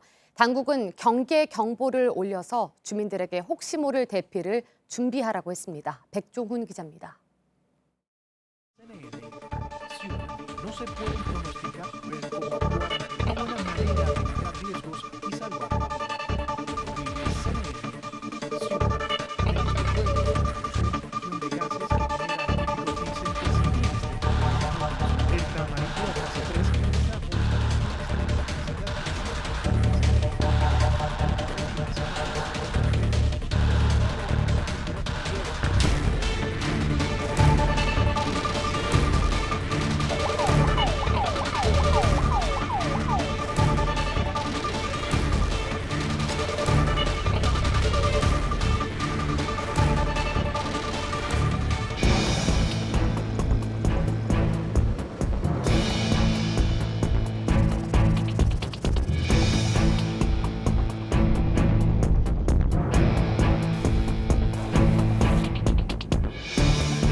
봄 기운이 완연한 미국 워싱턴 DC에 분홍빛 벚꽃의 향연이 펼쳐졌습니다. 봄 햇살에 깨어난 벚꽃나무가 꽃망울을 터뜨리자 연분홍빛 벚꽃의 물결이 일렁입니다. 워싱턴 DC에서 열린 벚꽃 축제 현장인데요. 뭉게뭉게 피어난 꽃잎에 이끌려 335 모인 시민들이 봄 기운을 만끽하고 있습니다. 현지 시간으로 4월 1일이면 벚꽃이 절정에 이를 것으로 보이는데요. 이번 축제에선 연달리기 등 다양한 행사도 함께 진행될 예정입니다. 칠흑 같은 하늘에 한 줄기 빛이 그어지더니 주변이 어느 순간에 밝아집니다.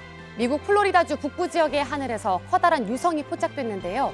목격자들은 하늘을 가른 오묘한 푸른빛이 신비롭고 환상적이었다며 목격담을 전했습니다.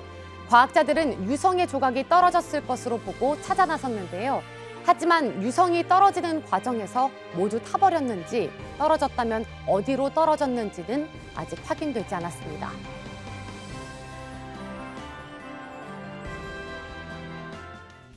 남미 에콰도르 해안에서 규모 6.2의 지진이 발생했습니다. 해안가를 비추던 CCTV가 심하게 요동칩니다. 놀란 사람들이 거리로 뛰쳐나오는데요. 현지 시간 31일 에콰도르 해안 도시인 산타 엘레나 북쪽 27km 지점에서 규모 6.2의 지진이 발생했습니다. 진원의 깊이는 18.5km인데요. 당국이 정확한 피해 상황을 조사하고 있습니다. 미국 조지아주에서는 실수로 이웃의 문을 두드린 10대 흑인 소년이 총에 맞아 숨지는 사건이 있었습니다. 늦은 밤 이웃집을 여자친구의 집으로 혼동한 건데요. 곧바로 착각한 걸 깨닫고 죄송하다고 말하며 되돌아갔습니다. 하지만 집주인인 30대 남성은 계단을 내려가던 소년을 향해 그대로 방화쇠를 당겼는데요. 한 목격자는 총을 쏜 남성이 인종차별적인 말을 했다고 밝혔습니다.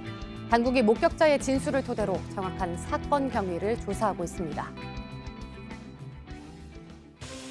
미국 마이애미주의 고속도로에서는 위험천만한 난투극이 벌어졌습니다. 갑작스럽게 차선을 변경해 끼어들었다며 고속도로 한가운데에 차를 세우고 몸싸움을 한 건데요. 자칫 큰 사고로 이어질 수도 있는 아찔한 상황. 뒤따르던 차들도 멈추는 바람에 일대 교통이 한때 마비되기도 했습니다. 사건을 조사 중인 경찰은 연락이 닿지 않은 운전자를 수배 중인데요. 조사 결과에 따라 처벌 수위를 결정할 방침입니다.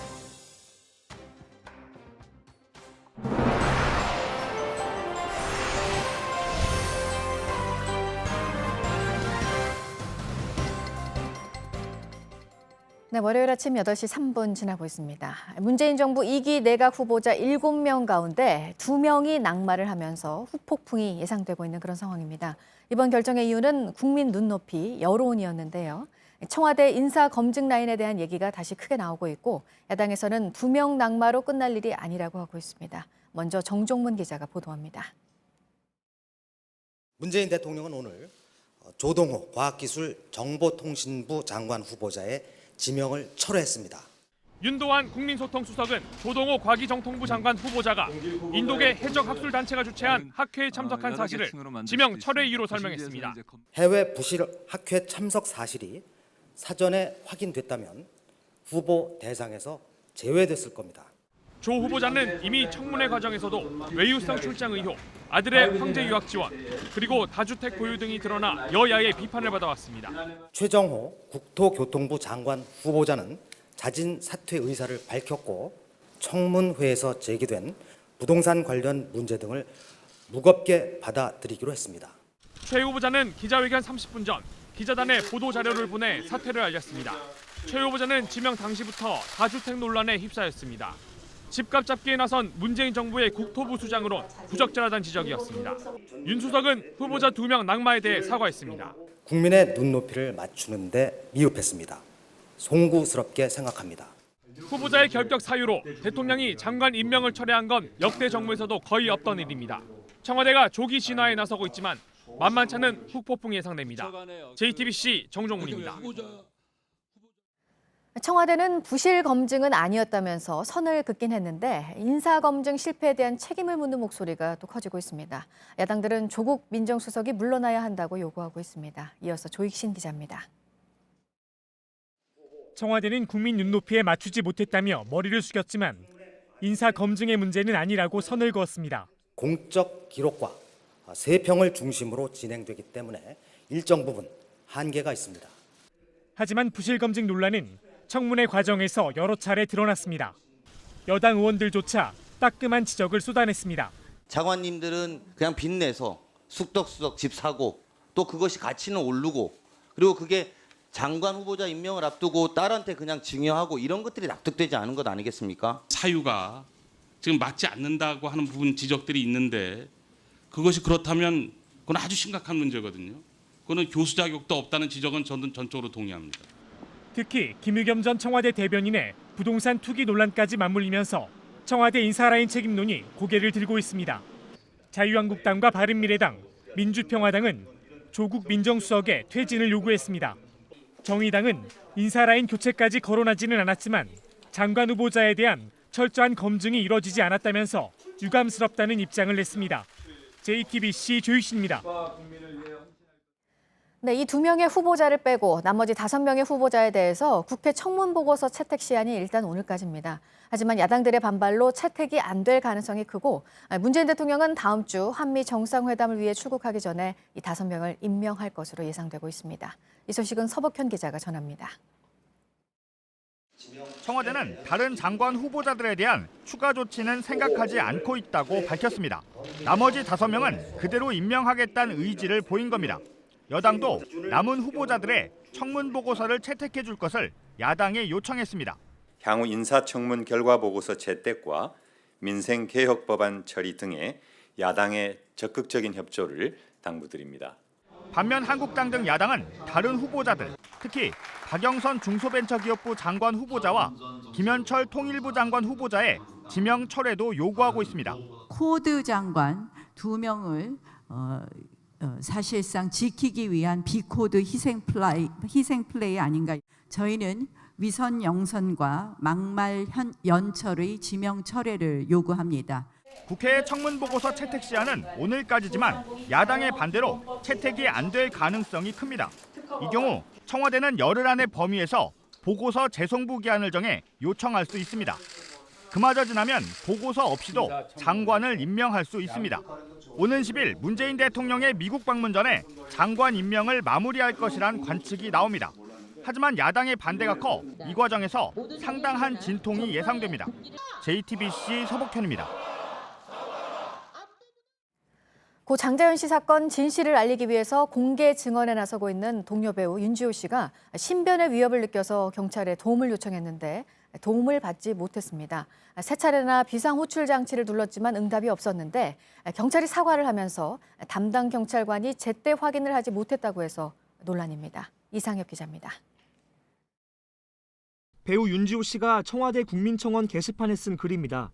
며칠 전부터 화장실에서 기계음이 들리고 출입문 잠금 장치도 갑자기 잠기지 않았다며 불안을 호소했습니다. 문을 고치다 오일 형태의 액체가 흘러내린 흔적을 봤고 이상한 가스 냄새도 맡았다고 밝혔습니다. 의심스럽고 불안한 마음에 윤 씨는 비상호출 장치를 눌렀습니다. 신변 보호를 위해 경찰이 지급한 겁니다. 윤 씨는 지난달 30일 새벽 5시 55분부터 세 차례 버튼을 눌렀는데 응답은 없었다고 했습니다. 신고 후 9시간 47분이 지났지만 아무런 연락도 오지 않고 있다고도 했습니다. 고 장자연 씨의 동료 배우인 윤 씨는 사건 증언 과정에서 신변의 위협을 호소해왔습니다. 윤 씨 청원글엔 20만 명 넘게 동참했습니다. 정치권에서도 납득할 만한 해명을 촉구했습니다. 경찰은 당시 담당 경찰관에게 알림 문자가 전송됐지만 제때 확인하지 못했다고 사과했습니다. 또 윤 씨에게 새 호출 장치를 건네고 다른 숙소에서 지낼 수 있도록 조치했다고 밝혔습니다. 이에 대해 시민들 사이에선 실제 상황이 일어나지 않았더라도 신고 후 출동 자체가 없었다는 건 큰 문제라는 지적이 나왔습니다. JTBC 이상엽입니다.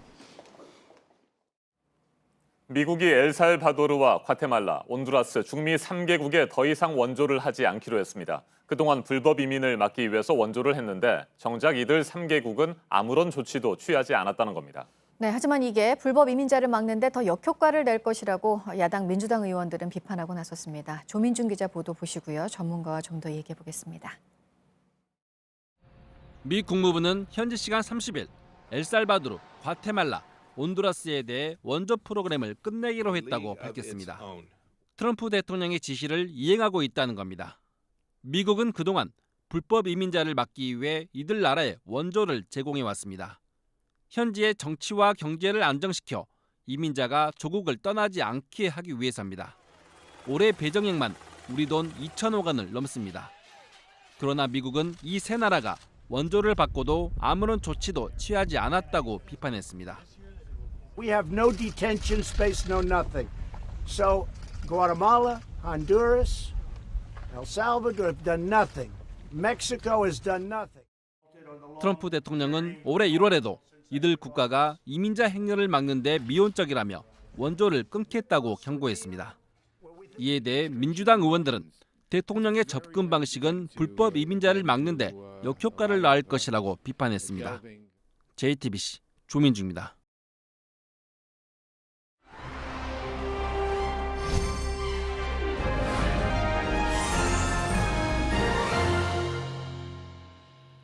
도널드 트럼프 미국 대통령이 야당 민주당의 강한 반대에도 불구하고 멕시코 장벽 건설을 밀어붙이고 있죠. 아예 멕시코 국경을 폐쇄할 수 있다는 경고까지 했습니다. 그리고 앞서 전해드린 대로 엘살바도르와 과테말라, 온두라스, 중미 3개국에 대해서는 더 이상 원조를 하지 않기로 결정했습니다. 미국 우선주의를 강화하면서 반이민 행보도 가속화하고 있습니다. 최인택 중앙일보 국제전문기자와 좀 더 자세하게 짚어보겠습니다.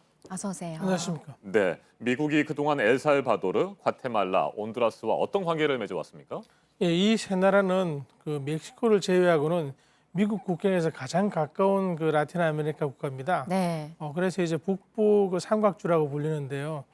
이 나라는 지리적으로 미국과 가까운 데다가 굉장히 가난한 나라입니다. 1인당 GDP가 뭐 $4,000 수준의 아주 가난한 나라라서 많은 사람들이 미국 국경을 향해서 불법 이민 행렬에 가담하고 있습니다. 그렇기 때문에 미국이 이 나라에 대해서 미국의 소리에 따르면 이제 연한 이 3개국에 7억 달러 그리고 CNN은 13억 달러 정도를 제공하면서 네. 너네들이 경제를 이제 좀 부흥하고 복지를 강화해서 사람들이 떠나지 않도록 조금 네. 이제 국내 조치를 취하라고 해왔는데 미국 이제 트럼프 대통령이 미흡하다고 이번에 판단하고 강력한 조치를 취한 것이죠. 네. 그러니까 원조를 중단하면서 미국의 입장은 우리가 이렇게 돈을 썼는데 불법 이민자는 막지도 못하고 이들 나라들은 대체 뭐를 했느냐 이거 아니겠습니까? 그렇죠. 그렇지만 이제 원조를 중단한다고 해서 네. 이 나라에서 사람들이 떠나는 것 자체가 이제 중단되질 않거든요. 오히려 네. 역효과가 이제 날 가능성이 큰데 트럼프가 이렇게 이제 그 강경한 조치를 취한 것을 보면은 굉장히 국내 이제 정치를 노린 게 아닌가. 불법 이민을 막겠다고 이제 그 지지자들에게 계속적으로 얘기를 해왔기 때문에 이에 대한 이제 어떤 불만의 목소리가 나타나니까 제스처를 취한 게 아닌가 그런 것으로 보입니다. 왜냐하면은 지금 캐러번이라고 해서 중남미에서 계속 이제 올라오고 있는 행렬들이 중단되지 않고 있거든요. 이런 상황에서 트럼프는 어떤 국내 유권자들을 향해서 제스처를 취할 필요성을 느낀 것으로 볼 수 있겠습니다. 네, 그동안 미국이 이들 3개국에 원조를 했던 것은 불법 이민자의 유입을 막는 것도 있지만 인도주의 차원이었잖아요. 뭐 그런 측면에서도 의미가 컸었는데 결국 이번에 원조 중단은 미국 우선주의의 연장선상이다. 이렇게 봐도 되겠습니까? 뭐 그렇게 평가할 수도 있겠죠. 그렇지만 이제 무엇보다도 미국이 연간 지난해 경우에 335억 달러의 이제 그 외국 지원을 해왔습니다. 인도주의적 지원인데 이 지원의 이제 어떤 가치에 대해서 새롭게 생각하는 사람들이 나타나지 않을까 네. 우려할 수밖에 없는 그런 상황입니다. 원조를 무기로 어떤 나라에 대해서 정책을 압박하는 그런 모습을 보여준 것은 미국답지 않은 이제 그런 행동이라는 비난을 피할 수 없는 그런 거죠. 네. 근데 미국 국무부가 이 발표를 하면서 트럼프 대통령의 지시다 이렇게 밝혔는데 의회를 또 거치긴 해야 되는 거잖아요. 그렇죠. 예산에 관련되는 거니까 의회를 거쳐야 되는데 의회는 이제 그 알려지다시피 지금 이제 하원은 미국 민주당 트럼프 대통령이 공화당과는 다른 이제 민주당이 장악하고 있어서 굉장히 이제 예산 심의에서부터 어떤 그 파란이 벌어질 수밖에 없는 그런 상황으로 보입니다. 그리고 특히 이 조치 자체에 대해서 의회에서 어떤 종류의 이제 새로운 법안을 만들어서 제동을 건다든지 하는 여러 가지 이제 방법이 있기 때문에 실행까지 가기에는 조금 시간과 절차와 그리고 이제 내부적인 논쟁이 따를 것으로 보입니다. 네, 미국과 멕시코의 국경 사이에는 현재 장벽을 추진하는 것을 밀어붙이고 있는데 멕시코 국경을 아예 폐쇄할 가능성에 대해서도 경고를 했습니다. 그럴 가능성 실제로 있다고 보십니까? 그거는 미국이라는 나라의 그 어떤 국민의 일자리 그리고 경제에 결정적인 영향을 미치는 것이기 때문에 네. 그 역시 이제 정치적으로 레토릭으로 그 큰 목소리를 낼 수 있는데 현실적으로는 쉽지 않은 상황으로 보입니다. 왜냐하면은 멕시코 국경을 통해서 미국과 멕시코 사이에 매일 왔다 갔다 하는 그 어떤 상품 자체가 17억 달러에 이른다고 합니다. 17억 달러 곱하기 360을 하면은 엄청난 규모죠. 미국의 그 일자리만 해도 500만 개가 여기 걸려 있다 그러는데 국경 자체를 폐쇄하면은 미국이 이제 스스로 자기 발에 그 어떤 뭐 무거운 걸 떨어뜨리는 그런 결과를 날 수밖에 없기 때문에 이 역시 정치적으로 큰 목소리를 낼 수는 있지만 현실로 가기에는 상당한 시간이 걸리든지 아니면 중간에 난관에 봉착할 것으로 예상할 수밖에 없겠습니다. 네, 그러니까 말씀하신 게 이런 것 같습니다. 트럼프 대통령은 뭔가를 얘기할 때 좀 그 이면을 들여다 봐야 되는 부분이 있고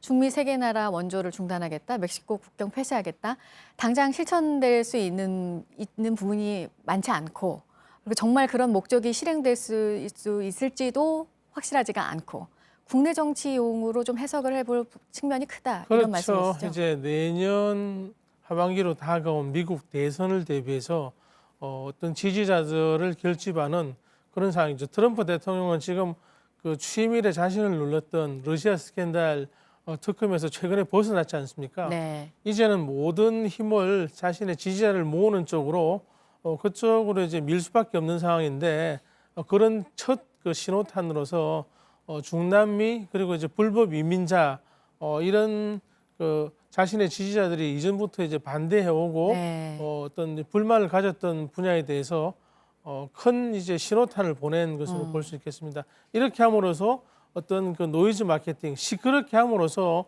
역시 그 트럼프라는 어떤 지지자들의 생각들을 모을 수 있고 트럼프가 돌아왔다는 그런 이제 효과도 광고 효과도 보여줄 것으로 보입니다. 네, 미국 우선주의 그리고 반이민 정책을 뭐 이런 식으로 계속해서 추진한다고 한다면 실제로 내년 재선에서 말이죠. 어느 정도의 성공 가능성은 높아진다 이렇게 볼 수는 있습니까? 현실적으로? 현실적으로 트럼프 표는 굉장히 이런 쪽으로 뭉치는 그런 표입니다. 어떤 네. 합리적이고 비판적이고 그리고 세계를 생각하는 그런 사람들의 표가 모여서 트럼프를 만든 게 아니고 미국 우선주의 그리고 당장 내 일자리 그리고 이민자들에 대한 어떤 비합리적인 반감 이런 것이 모여서 트럼프를 만든 것이기 때문에 트럼프의 대선 전략은 크게 변할 가능성이 적다고 볼 수 있겠습니다. 네, 여기까지 듣도록 하겠습니다. 최인택 중앙일보 국제전문기자였습니다. 잘 들었습니다. 고맙습니다. 슬로바키아 대선에서 사상 첫 여성 대통령이자 최연소 대통령이 탄생했습니다. 환경운동가 출신인 카프토바는 정치 경험이나 공직 경력이 없습니다. 네, 그리고 우크라이나 대선에서는 역시 정치 신인인 코미디언 출신 후보가 현재 대통령과 결선 투표에 오를 것으로 예상이 됐습니다. 이재승 기자입니다. 현지 시간 30일 치러진 슬로바키아 대선 결선 투표에서 첫 여성 대통령이자 45살의 최연소 대통령이 탄생했습니다. 환경운동 변호사 출신으로 정치 신인인 주사나 카프토바는 결선 투표에서 58.3%를 득표해 여당 후보 세프쇼비치를 물리쳤습니다. Hľadajme teda, čo nás spája. Povýšme spoluprácu na lepšom Slovensku nad boje o osobné zásluhy. 정치 경험이 거의 없는 카프토바의 승리는 지난해 발생한 언론인 살해 사건에 대한 국민의 분노가 반영된 결과로 평가됩니다. 카프토바는 선거운동 기간 악에 맞서야 한다며 부패한 기성정치에 염증을 느낀 유권자들로부터 지지를 끌어냈습니다. 현지 시간 31일 치러진 우크라이나 대통령 선거에서도 정치 신인이 다크호스로 부상했습니다. 코미디언 출신의 볼로디미르 젤렌스키 후보가 출구조사에서 득표율 30.4%로 1위를 차지해 결선 투표 진출이 유력합니다.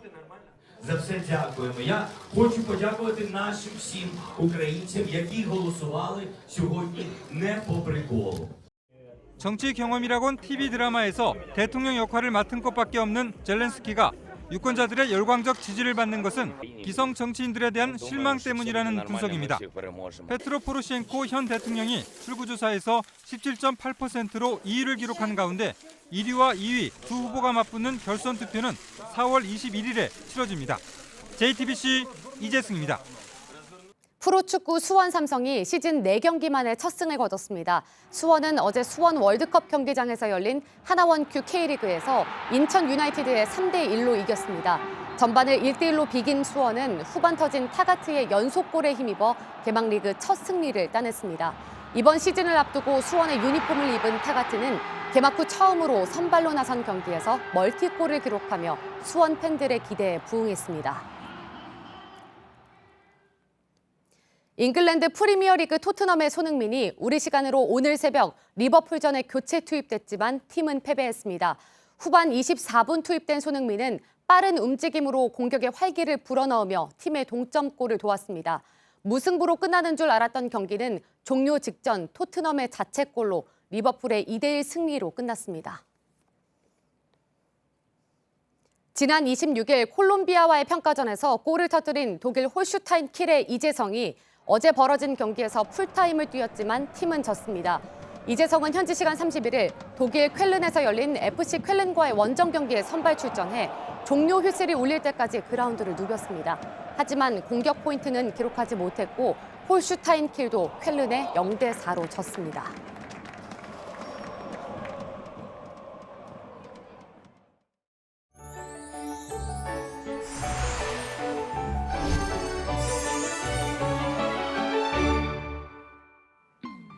오늘 아침 꽃샘추위가 기승입니다. 내륙 곳곳 영하로 떨어져 있고 영상권인 곳도 평년 기온을 3, 4도 밑돌고 있습니다.